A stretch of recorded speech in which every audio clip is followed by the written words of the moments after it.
Welcome to this lecture series on ethics. This lecture is going to discuss egoism and ethics. There is a reason why I am planning to discuss this topic now, because we have already seen when we have started discussing our important theoretical frameworks in ethics. We started out with virtue ethics, and the previous two lectures we were focusing deontologism, which is a very important theoretical framework, ethical framework in the modern era. And deontologism, as we have seen, was largely concerned with duty. And there is one important aspect about duty. Duty is always other regarding, that we have duty towards other people. And deontologism emphasizes this aspect, that our duties towards other people, towards society, and as a social being in the society. But what is more important in deontologism is, as a rational creature, human beings have certain duties. This is what is emphasized by deontologism, of course, but at the same time, the very concept of duty implies certain form of other regardness. It is about someone or towards someone. So this fundamental aspect of other regarding is the underlying aspect of almost all moral theory, and it also emphasizes, or rather it also reflects, our general moral concern, our common moral concern. And morality is all about how do you behave with other people, how do you live in the society where other people are also there, and you have to share this world with other people, and what should be your behavior, what ought to be your conduct. All these things are concerns of morality. But egoism actually very interestingly presents a very different framework. But before that, is morality other regarding? That's the question which we have to address. And so far we have seen that morality, the very concept itself, suggests that it has to be other regarding.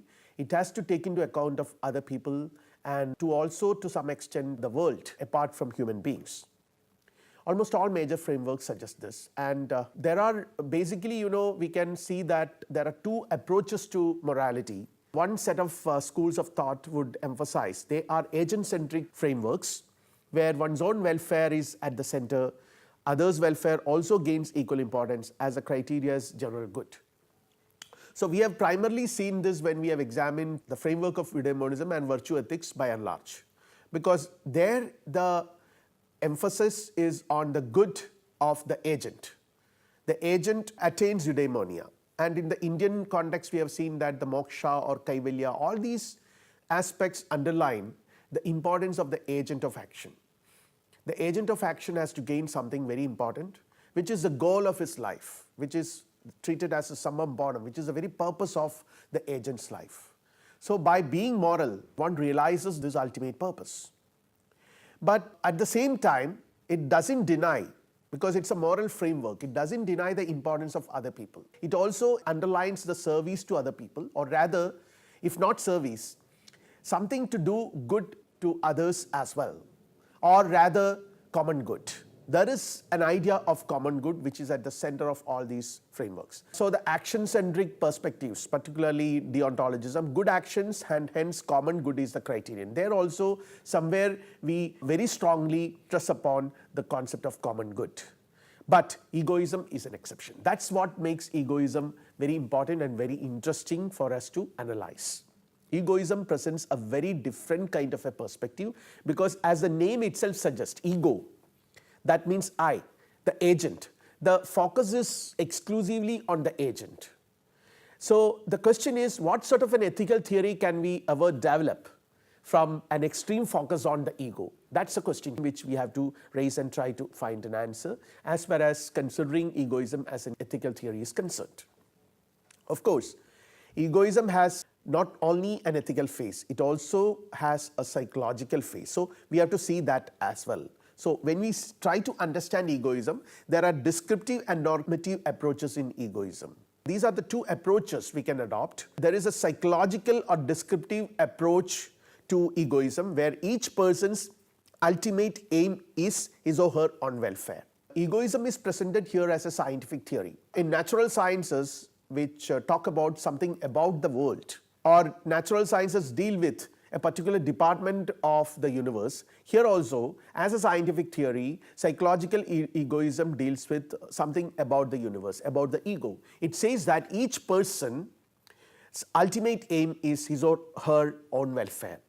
Every one of us seek our own welfare. That's a scientific theory.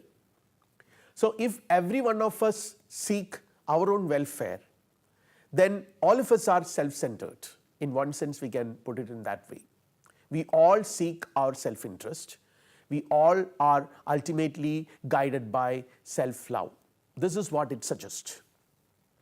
And then there is an ethical or normative form of egoism which says that each person ought to seek his own welfare. Here, ought to seek, the aspect of ought is mentioned. That is what is derived probably from the psychological theory that if every person is actually seeking his or her welfare, then every person ought to seek. I mean, that would be the logical, that would be the moral theory which we can probably logically derive from psychological position of egoism. But that's not the point here.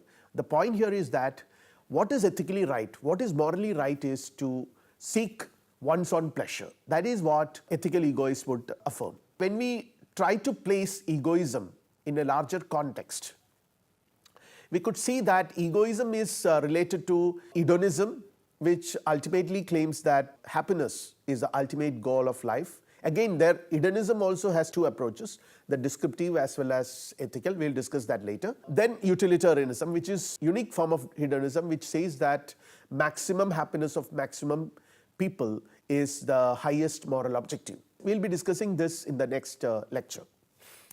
But there is interesting way we can understand egoism by situating it in a larger context, in a larger debate of hedonism and utilitarianism. Egoism says that it focuses on self-interest, and the highest payoff to oneself is what is as emphasized by egoism. One's own interest. Again, both psychological and ethical versions of egoism, which we have already very briefly mentioned. Now, when we come to hedonism, as I mentioned, one's own happiness is the goal. And both psychological and ethical versions are available there as well, because there are also, as a psychological theory, as a scientific theory, all human beings naturally seek their own pleasure, because hedonism has to do with pleasure and happiness. At the same time, there are ethicists who believe that people have to seek their pleasure, because ultimately everything is done for happiness. All human actions aim at happiness of the agent. So the ultimate objective of all human action is one's own happiness, or some sort of happiness, happiness of society or whatever. Pleasure has been placed at the center of ethical evaluations by the ethical hedonist. Then again, two approaches of hedonism as well, egoistic ethical hedonism and utilitarianism. So egoistic ethical hedonism says that one's own happiness is at the center, and utilitarianism says that one ought to consider everyone and produce the greatest balance of good over evil. So that's a very interesting theory which we will be discussing in detail in the next lecture. Now again, egoism says that one should aim maximizing one's own good, and self-interest and selfishness are aspects which have to be stressed here by the egoist. And again, one's own well-being is the criterion, satisfaction of desires, welfare, well-being, etc. So here, one thing which we have to clarify is probably this point when we talk about egoism. What do you mean by self-interest? Because self-interest is a very loose term. It only suggests that one's own interest. What do you mean by one's own interest? Are we actually referring to those interests a person or the agent is consciously aware of? There are certain things which I am aware of. See, for example, it's my interest to have certain pleasures in life, or possessing certain properties in life, or securing certain marks in examination.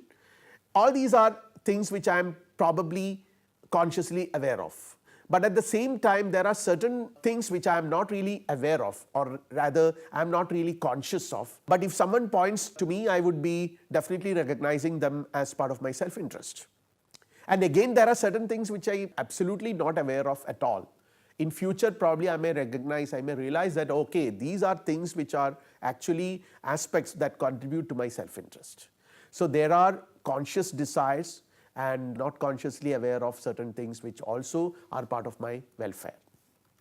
Now, utilitarianism, one should maximize the good of all beings in the universe. So that's a very extreme form of utilitarianism. You can have a kind of a moderate form by emphasizing that, instead of all beings, all human beings, so that it becomes a humanistic theory.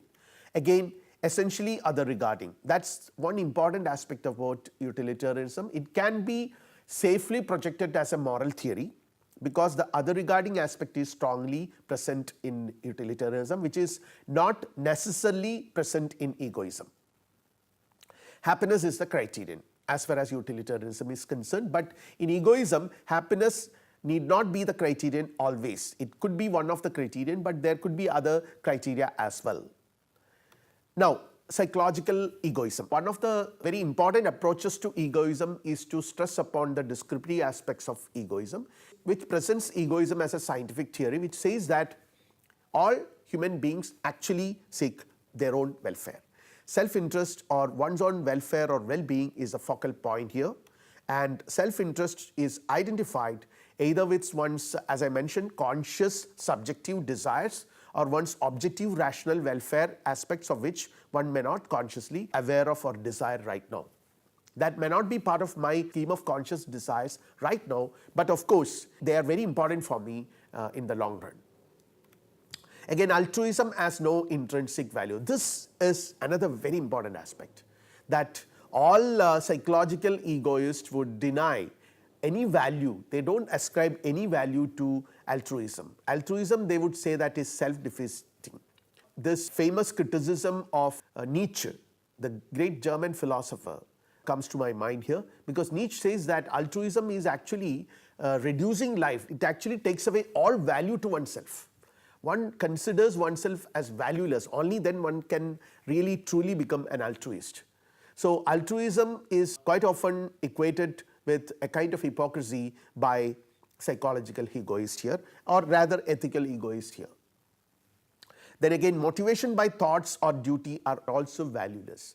That our actions are not motivated by our concern, our thought about duty. Because duty is, as I mentioned in the beginning of this lecture, is essentially other regarding. So we are actually not keeping us in the forefront. We keep others, we give priority to others and less priority to us. So that is not the actual case. In psychologically, we human beings don't do that. Honestly, we don't do that. We always give ourselves a lot of importance. Then again, at the same time, certain issues with psychological egoism, because it's not a very safe psychological theory, because there are certain gray areas, there are certain flaws with it, certain things which psychologists fail to explain, those who advocate this form of egoistic perspective. First of all behavior cannot be explained in the light of self-interest. There are many things which we do out of love, out of concern for other people, out of sympathy, compassion, out of strong sense of duty. Many of us believe that it's our duty to help other people who are actually not at all related to us. In any way, they are not related to us. Again, many of us believe that we are duty bound to do certain things. That even if there are no one to control us, even if there are no one to regulate us or tell us that this is right or wrong, we do that because we think that it's our duty to do so. So in one sense, it defies my commonsensical perspectives about morality. So in that sense, ethical egoism is not correct.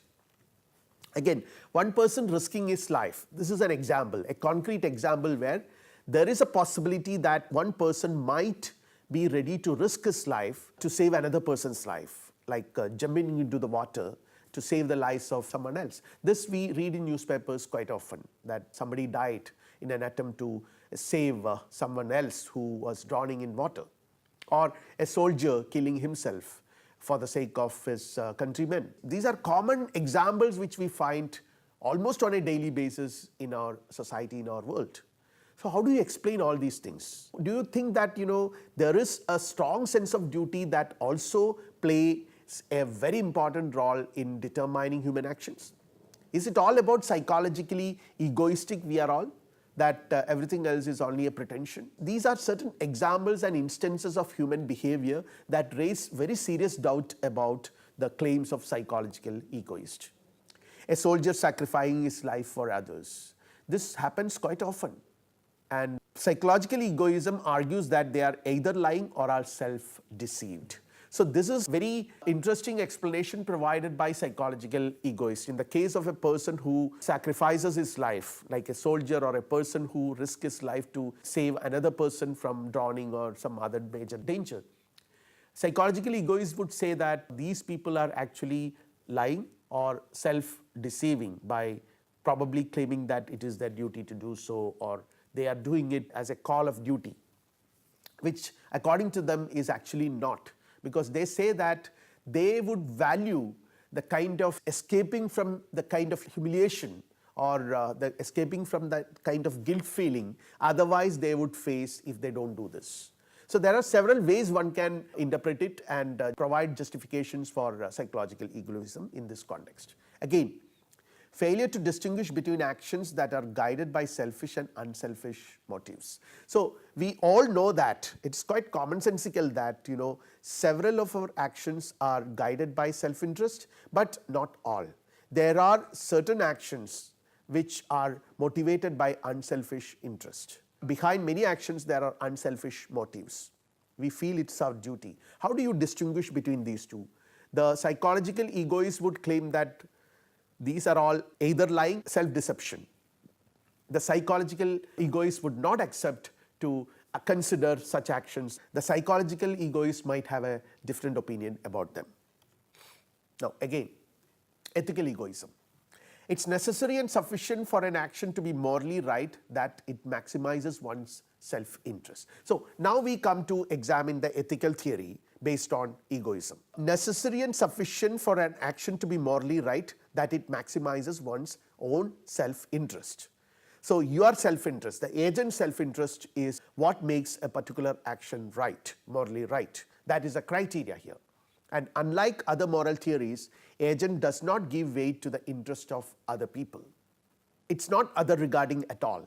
For example, in virtue ethics, eudaimonism, in deontologism, in all these perspectives we have seen that there is a certain weightage given to the interest of other people. There is a genuine concern for the welfare of other people that is integrated in many of these theoretical frameworks, but that is not the case with egoism, ethical egoism. I have to do my duties towards others and cooperate with others only because I want others to do the same to me. So this is what probably the explanation which the ethical egoists would provide. Of course, they also accept that people often help others.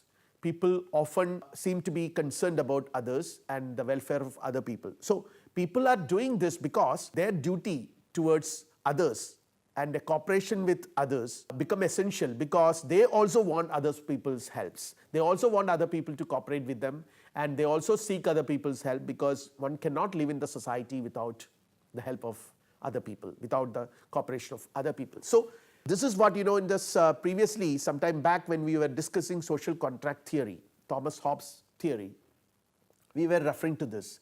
Thomas Hobbes was also suggesting something very similar to this. To overcome the dangers of the state of nature, which might lead to chaos, which might lead to total conflict in the society, people have to cooperate with others.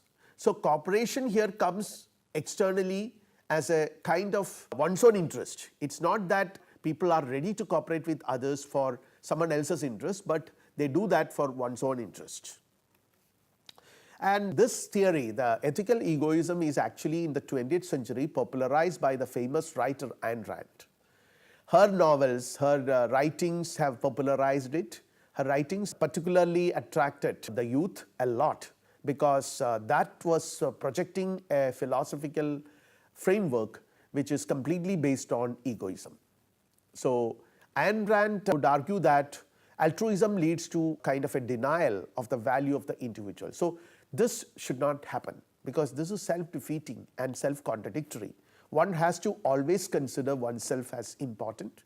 So the denial of the value of the individual at any cost is not desirable at all. Second thing, this is what she says. If a man accepts the ethics of altruism, his first concern is not how to live his life, but how to sacrifice it. It's quite interesting, and that she is pointing out a kind of irony, the irony of altruism, because in altruism, what happens is that one is actually more concerned about others, not about oneself. So one's major concern becomes not how to live one's own life, but how to sacrifice one's own life for others. This argument is actually a little problematic. One can always say that, taking insights from her own argument, one can always reframe it in this way. His first concern is not how to live his life, but what she says is how to sacrifice it. Instead of that, I can always say that, but how other people live, or rather how one lives one's own life along with other people. So one can argue in all these fashions, but there is a very important point which Ayn Rand points out here, that any attempt to devalue oneself is counterproductive. Again, individual's life as having supreme value. The value attached to one's own life, that is uncompromising, that is unquestionable. So that is very important as far as Ayn Rand is concerned. And the major arguments can be summed up in this fashion. Altruism is demeaning because it puts oneself down by valuing oneself less than others.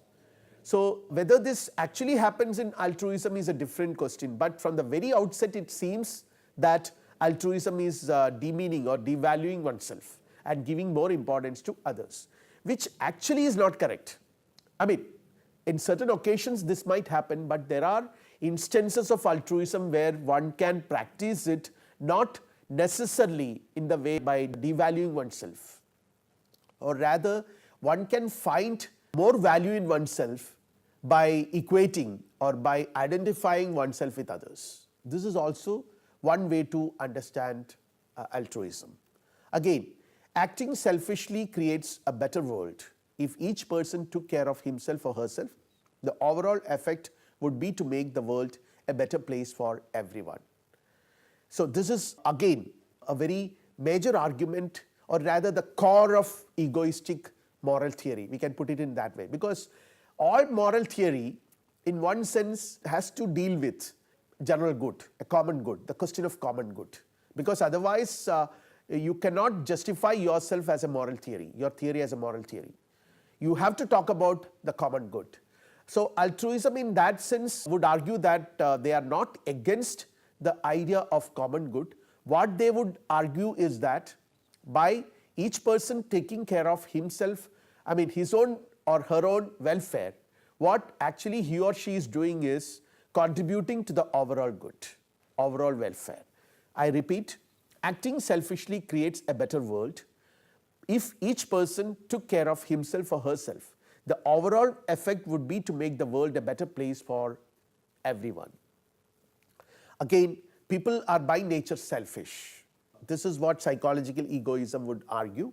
They have already pointed out that they already have asserted that, by nature people seek their own welfare, and hence the only possibility in moral theory is to seek one's own welfare. So there is no other possibility.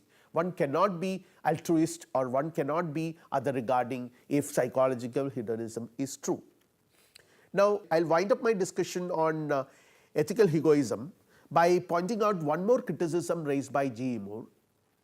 There are many interesting aspects of this egoism, but I'm not planning to discuss it in detail here, primarily because of the paucity of time.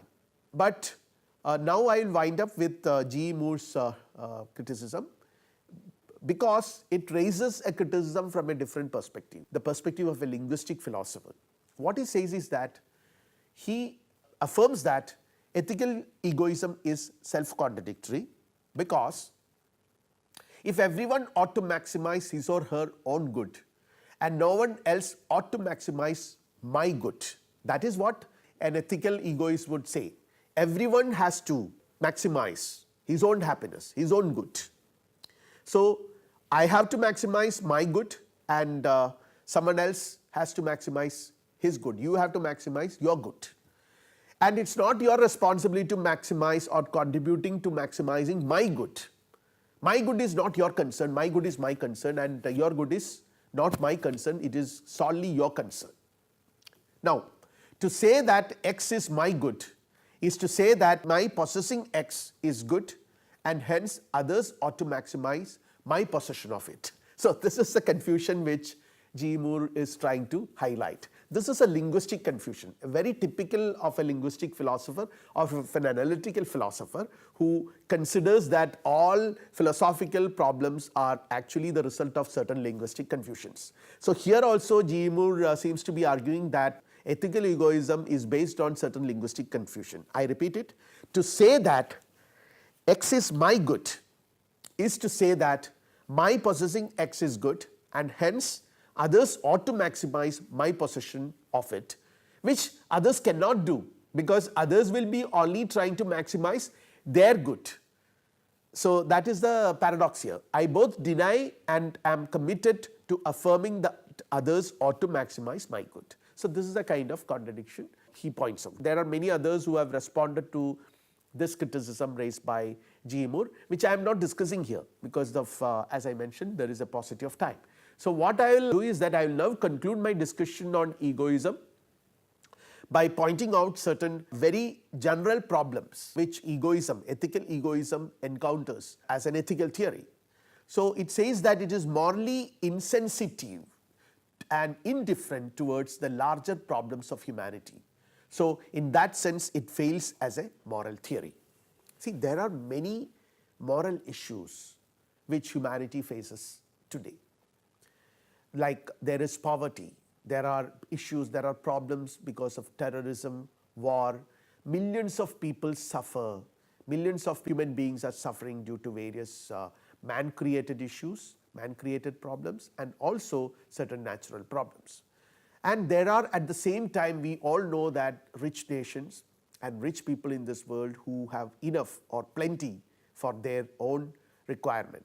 They have more than what they actually require. But is it their responsibility to help the poor, help the needy? If you follow ethical egoism, they would say that it is not their responsibility, because each person is responsible only for his own welfare. Why should we bother about others? So in one sense, as a moral theory, it fails because it advocates a kind of extreme insensitivity, a kind of criminal insensitivity, we can say, and towards the problems of humanity. Again, it is completely blind towards the suffering of other people. This is what I mentioned. There is no regard for friendship, and others are strangers. See, if ethical egoism is correct, then we would be in effect, we would be in principle advocating a perspective which says that others are strangers. There are no friends. There is no value attached to friendship, which is actually not correct.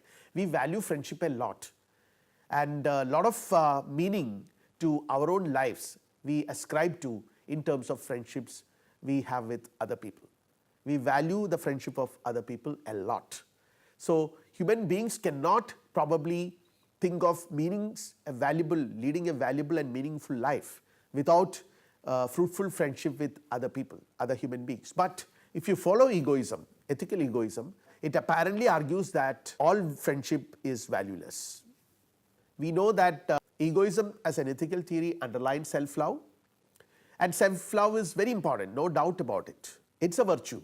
Though self-love is a virtue, it's not the only virtue. This is the point which we have to remind the ethical egoist. There are other virtues as well. Friendship is a virtue, love is a virtue, concern for other people is a virtue, following one's own duty is a virtue. All these are also virtues.